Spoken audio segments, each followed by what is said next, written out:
Hello friends, agri universe YouTube channel पर आपका स्वागत है। आज के इस वीडियो में हम डिस्कस करेंगे अभी हाल ही में जारी हुए हमारा न्यू नोटिफिकेशन आईबीपीएस एएफओ के बारे में। इस वीडियो में हम देखेंगे कि आईबीपीएस एएफओ के एग्ज़ाम्स कब है, उनके ऑनलाइन रजिस्ट्रेशन कब हो रहे हैं, उसकी लास्ट डेट क्या है, इसके लिए एज लिमिट क्या रहेगी, इसमें हमें क्या क्वालिफिकेशन चाहिए, कितने फेज़ में ये एग्ज़ाम होती है, नंबर ऑफ़ वैकेंसी कितनी है। तो चलिए शुरू करते हैं। सबसे पहले हम देखते हैं ऑनलाइन रजिस्ट्रेशन। तो इसमें जो ऑनलाइन रजिस्ट्रेशन स्टार्ट हो रहे वो रहे 1 अगस्त 2024 से, और इसकी लास्ट डेट है अप्लाई करने की 21 अगस्त 2024 के तक। मतलब आप 1 अगस्त 2024 से 21 अगस्त 2024 तक प्रीलिम्स जो अपनी IBPS AFO है उसके लिए आप क्या कर सकते हैं, अप्लाई कर सकते हैं। नेक्स्ट हम बात करते हैं इंपॉर्टेंट डेट्स के बारे में। तो आप ऑनलाइन रजिस्ट्रेशन या फिर आपको कुछ भी मॉडिफिकेशन कराना है उसके लिए डेट क्या रहेगी, 1 अगस्त 2024 से 21 अगस्त 2024। इसका जो पेमेंट जमा करने की, फ़ीस जमा करने की जो डेट है वो भी है 1 अगस्त 2024 से 21 अगस्त 2024। इसका जो कॉल लेटर से प्रीलिम्स एग्ज़ाम का वो कब आएगा, अक्टूबर 2024 में। ऑनलाइन एग्जामिनेशन कब रहेगी प्रीलिम्स की, नवंबर 2024 में। रिज़ल्ट कब आ जाएगा प्रीलिम्स एग्ज़ाम का, तो वो है नवंबर में या फिर दिसंबर 2024 में। इसका जो कॉल लेटर है मेंस एग्ज़ाम के लिए, जो कॉल लेटर है वो कब आएगा, दिसंबर 2024 में। मेंस की ऑनलाइन एग्जामिनेशन कब रहेगी, दिसंबर 2024। रिजल्ट कब डिक्लेयर होगा मेंस का, जनवरी या फरवरी। और जो इंटरव्यू होगा वो कब होगा, फरवरी मार्च 2025 में। और जो प्रोविजनल अलॉटमेंट है, जो फाइनल सिलेक्शन रहेगा वो रहेगा अप्रैल 2025 में। ये हमारी क्या डेट है, मतलब कब हमारी प्रीलिम्स एग्ज़ाम हो जाएगी, मेंस कब हो जाएगी, उन्हीं सभी का है इसमें। नेक्स्ट हम देखते हैं एलिजिबिलिटी क्या चाहिए इसके लिए। तो एज जो रेस्ट्रिक्शन हम देखते हैं कि मिनिमम आप 20 ईयर के होने चाहिए और मैक्सिमम 30 ईयर के। मतलब आपकी जो कम से कम एज है वो 20 साल और अधिकतम जो आपकी एज है वो 30 ईयर होना चाहिए। क्वालिफिकेशन हम देख लें तो जो क्वालिफिकेशन हमें क्या चाहिए AFO के लिए, 4 ईयर डिग्री ग्रेजुएशन होनी चाहिए आपकी किस किस फील्ड में, agriculture, horticulture, animal husbandry, veterinary science, dairy science, fishery science, pisciculture, agriculture marketing, cooperation and banking, agro forestry, forestry, agriculture biotechnology, BTech, biotechnology, food science, agriculture business management ABM, food technology, dairy technology, agriculture engineering या sericulture. अगर आपके पास इन सभी में से किसी में 4 year degree graduation आपके पास है तो आप इसके लिए क्या है, एलिजिबल है, आप ये एग्ज़ाम दे सकते हैं। नोट की हम बात करें, प्रॉपर डॉक्यूमेंट फ्रॉम बोर्ड या university for having declared the result on और before 21 August 2024 has to be submitted at the time of interview. जो भी डॉक्यूमेंट आपके हैं, जो आपके जैसे आपने जो भी जरूरी डॉक्यूमेंट रहते हैं अपने, वो सभी आपको 21 अगस्त 2024 तक क्या करना चाहिए, पूरे वो कर लेना चाहिए तैयार। क्योंकि हमारे इंटरव्यू के टाइम पे क्या होता है कि हमारे जितने भी डॉक्यूमेंट है उनका क्या होता है, वहाँ पर वेरिफिकेशन होता है। अगर एक भी डॉक्यूमेंट कम है तो हम इसके लिए एलिजिबल नहीं हो पाते। इसलिए अपने जो डॉक्यूमेंट है उनको पहले से ही आप प्रिपेयर करके रखें ताकि आपको एग्ज़ाम के बीच में कोई भी स्ट्रेस नहीं रहे, इंटरव्यू के टाइम पे आप आराम से उन्हें सबमिट कर सकें। नेक्स्ट हम बात करते हैं कि रिलैक्सेशन कितना मिलता है। एज लिमिट का अभी अपन ने देखा कि मिनिमम 20 ईयर, मैक्सिमम 30 ईयर, लेकिन कैटेगरी वाइज इसमें कुछ रिलैक्सेशन मिलता है। अगर आप SC या ST कैटेगरी से बिलोंग करते हैं तो आपका एज रिलैक्सेशन रहेगा 5 ईयर।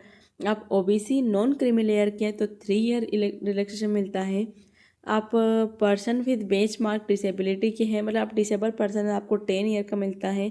या फिर एक service commission officer including emergency commission officers, short service commission officers, उनके मतलब बिलोंग करते हैं तो ये मिलिट्री सर्विस वाले, तो आपको 5 ईयर्स का इसमें क्या रहता है, एज रिलैक्सेशन मिलता है। और पर्सन अफेक्टेड बाय 1984 रायट तो आपको 5 ईयर का रिलैक्सेशन मिलेगा। नेक्स्ट हम बात करें टोटल वैकेंसी।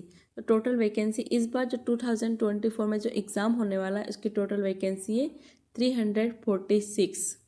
जो अपनी 346 में अलग अलग हमारी जो बैंक है कितनी है, अपनी जो टोटल 11 बैंक है, 11 बैंक में आपकी अलग अलग कैटेगरी, ST कैटेगरी की आपकी 52, ST की है 26, OBC की 92, जो अपनी EWS की 34, अनरिजर्व जनरल की 142 से मिला के टोटल है अपनी 346।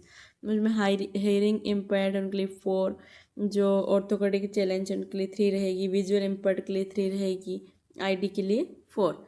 मतलब हमारे जो अलग अलग बैंक है, जो bank of Baroda, bank of India, bank of Maharashtra, Canara bank, central bank, Indian bank, Indian overseas bank, Punjab and Sindh bank, Punjab national bank, UCO bank और यूनियन बैंक ऑफ इंडिया, ये हमारी टोटल 11 बैंक है। उनमें टोटल वैकेंसी आई है 346, जो कैटेगरी वाइज अपनी अलग अलग है। तो ये हमारी क्या रहेगी टोटल वैकेंसी 2024 की। अब हम देखते हैं एग्ज़ाम पैटर्न। हमारा एग्ज़ाम पैटर्न क्या था, मेन तो हमारे लिए ये कि हमारा एग्ज़ाम पैटर्न क्या है, कितने फेज में हमारी एग्ज़ाम हो रही है। तो ये हमारी होती है 3 फेज में, प्रीलिम्स, मेंस और इंटरव्यू। प्रीलिम्स जो हमारा है टोटल 150 क्वेश्चन का रहता है, जो और मार्क्स की हम बात करें टोटल 125 मार्क्स का रहता है, और इसमें टाइम मिलता है हमें टोटल 120 मिनट। इसमें 3 सब्जेक्ट पूछे जाते हैं हमारे, मैथ्स, रीजनिंग और इंग्लिश। मैथ्स जो रहता है 50 क्वेश्चन का रहता है, रीजनिंग भी 50 क्वेश्चन और इंग्लिश भी 50 क्वेश्चन। लेकिन मैथ्स का जो हमारे मार्क्स है वो 50 मार्क्स का ही रहता है, मतलब एक क्वेश्चन 1 मार्क्स का। रीजनिंग भी रहता है 50 मार्क्स का, लेकिन हमारी जो इंग्लिश है वो रहता है 25 मार्क्स का। मतलब मैथ्स और रीजनिंग में हमारा एक क्वेश्चन 1 मार्क का रहेगा, लेकिन जो इंग्लिश है उसमें एक क्वेश्चन जो रहता है वो आधे मार्क्स का ही रहता है, मतलब इसमें अपने हाफ मार्क्स ही मिलते हैं। तो ये टोटल कितने हो जाएंगे 125 मार्क्स। तीनों के लिए हमें जो टाइम मिलता है वो 40 मिनट ही मिलते हैं, मतलब टोटल मिला के 120 मिनट। इंग्लिश, मैथ्स, रीजनिंग तीनों के लिए ही 40 मिनट्स अपने को यहाँ पर मिलते हैं।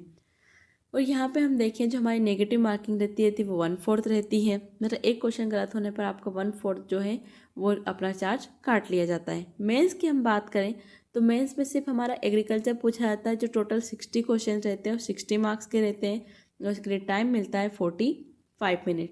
नेगेटिव मार्किंग इसमें भी 1/4 रहेगी आपकी।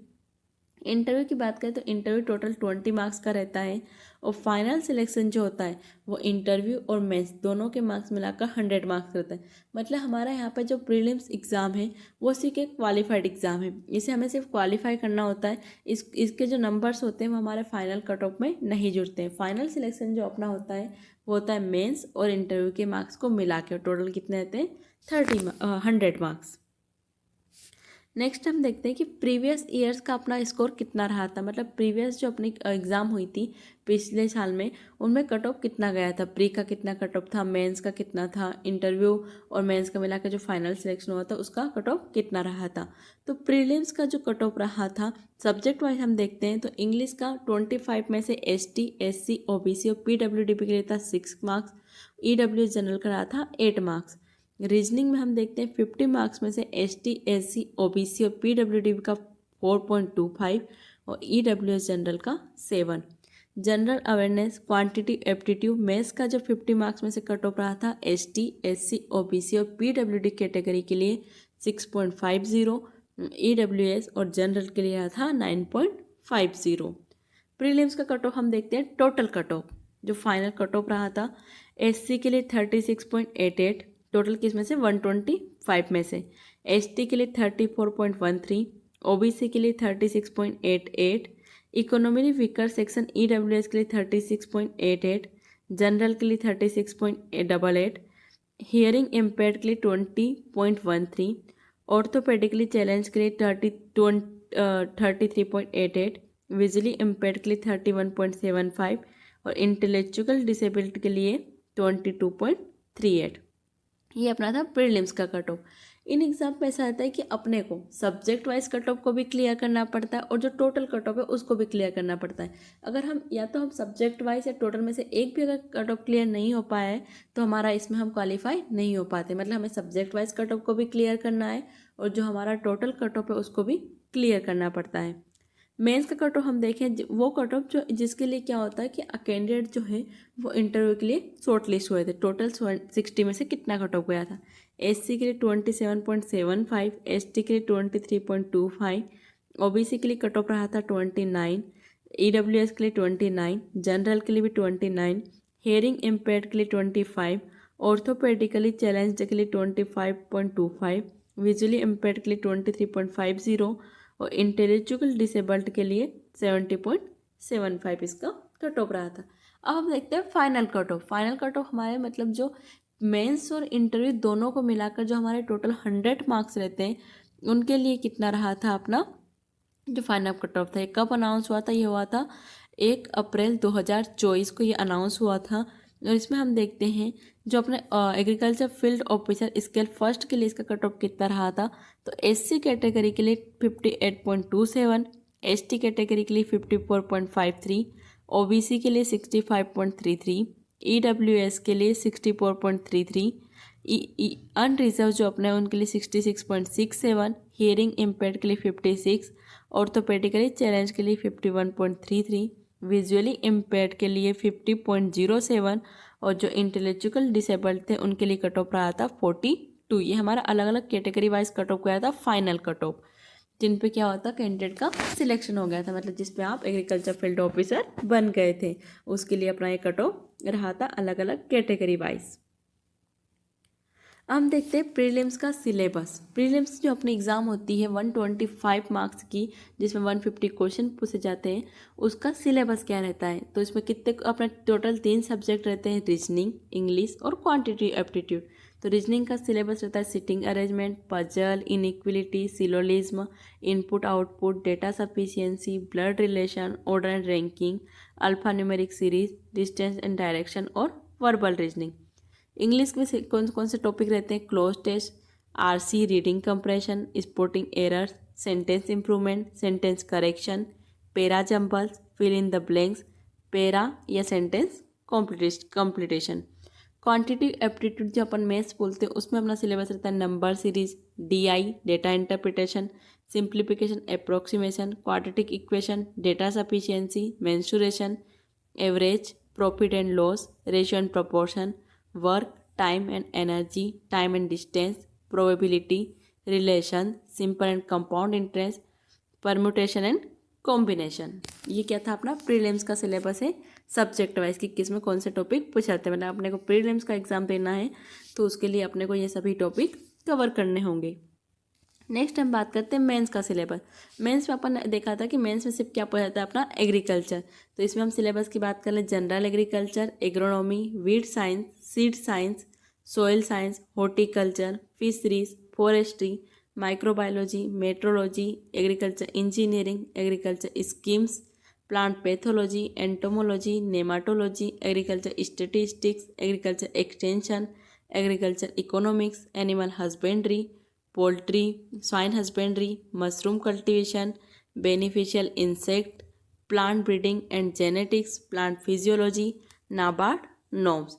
तो हमारा मेंस का सिलेबस है, इसमें हमने माइनर और मेजर सब्जेक्ट दोनों ही पूछे जाते हैं। इसमें हमारे एग्रीकल्चर स्कीम्स, करंट अफेयर्स के क्वेश्चन, नाबार्ड नॉर्म्स के क्वेश्चन और जितने भी यहाँ पर टॉपिक दिए गए हैं उन सभी से क्या होते हैं हमारे क्वेश्चन इसमें पूछे जाते हैं। टोटल कितने मार्क्स का एग्जाम रहता है? तो टोटल 60 मार्क्स का अपना जो रहता है वो क्या रहता है एग्ज़ाम रहता है। ये अपने क्वालिफाई करने के बाद इसके साथ अपने इंटरव्यू के जो मार्क्स रहते हैं, इंटरव्यू और मेंस दोनों के मार्क्स 100 मार्क्स का टोटल अपना रहता है क्वालिफिकेशन के लिए। इन दोनों में से ही अपने को कट ऑफ क्लियर करना होता है। Thank you for watching, like share and subscribe.